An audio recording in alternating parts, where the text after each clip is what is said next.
বাজার মানুষ হলো শ্রেষ্ঠ জাতি, ইবাদতে করে ফাঁকি।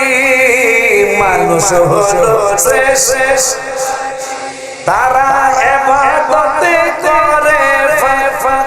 তবে শাস্তি শাস্তির মালিক আমার আল্লাহ, বলো শাস্তি শাস্তির মালিক। সময় নাই রে ডাকো বেশি আল্লাহ, বলো সময় নাই রে ডাকো বেশ। মাওলায় চোখ দিয়েছেন দেখিবারে, জিহ্বা তো সামনে পারে, কান দিয়েছেন শুনিবারে আল্লাহ, কান দিয়েছেন শুনি আল্লাহ। সময় নেই রে ডাকো বেশি আল্লাহ, হায় হায় সময় নেই রে ডাকো বেশ।